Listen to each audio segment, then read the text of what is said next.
রাজ পরিস্থিতি কিন্তু স্বাভাবিক। আপনি দেখতেই পাচ্ছেন যে আসলে কিন্তু রংপুর একটি শান্ত শহরে পরিণত হয়েছে। এখানে প্রশাসনের লোকজন দেখছেন, তারা কিন্তু এই শহরকে শান্ত রাখতে তারা মাঠে নেমেছে। যদিও আমরা জানতে পেরেছি যে এখানে কারফিউর পর থেকে রংপুরে কোথাও কোনো ধরনের অপ্রীতিকর ঘটনা কিন্তু ঘটেনি।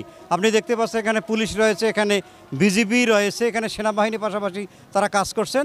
তার একটি বিষয়ে তারা এই শহরে কোনো ধরনের যেন অপ্রীতিকর ঘটনা না ঘটে, কোনো কোটা আন্দোলনকারী থেকে শুরু করে কোনো যেন দুষ্কৃতিকারী যেন কোনো ধরনের দুর্ঘটনা ঘটিয়ে এলাকার লোকজনের ক্ষতি করতে না পারে, কোনো স্থাপনায় হামলা চালাতে না পারে, সে কারণে কিন্তু রাত দিন তারা কিন্তু এই কাজ করে যাচ্ছে। যদিও কারফিউ শিথিল করা হয়েছে, সকাল 9টা থেকে রাত 10টা পর্যন্ত করা হয়েছিল, আজকে কিন্তু 6টা থেকে রাত 10টা পর্যন্ত শিথিল রয়েছে। আমরা বিভিন্ন এলাকায় ঘুরে দেখেছি যে এখানে মেট্রো কমিশনার মনিরুজ্জামান আমাদেরকে জানিয়েছেন যেখানে 22টি কিন্তু নাশকতার মামলা হয়েছে। সেখানে যারা দুষ্কৃতিকারী তাদেরকে কিন্তু এখানে বাছাই করে যারা প্রকৃতপক্ষে হামলার সঙ্গে জড়িত ছিল তাদেরকে কিন্তু গ্রেপ্তার করা হচ্ছে। এ পর্যন্ত কিন্তু এখানে 180 জনের মতো 22টি মামলায় গ্রেপ্তার করা হয়েছে।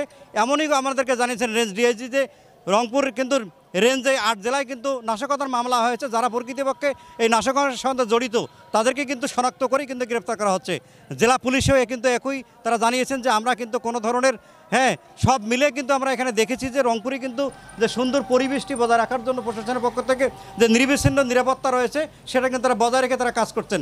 আরও একটি বিষয় বলে রাখি যে আমরা বিভিন্ন এলাকায় ঘুরে দেখেছি যে এই পর্যন্ত আমরা বারবার বলি যে গত শুক্রবার যে নাশকতাকারীরা যে এখানে নাশকতা করেছিল, বিভিন্ন স্থাপনা হামলা করেছিল, এখানে স্বরাষ্ট্রমন্ত্রী, পুলিশের আইজিপি থেকে শুরু করে প্রশাসনের ঊর্ধ্বতন কর্মকর্তারা এখানে পরিদর্শন করেছেন, তারা ক্ষতিগ্রস্ত এলাকা দেখেছেন এবং তারা বলেছেন এখানে ক্ষতিগ্রস্ত জায়গা যারা ক্ষতিগ্রস্ত তাদেরকে আশ্বাস দিয়েছেন।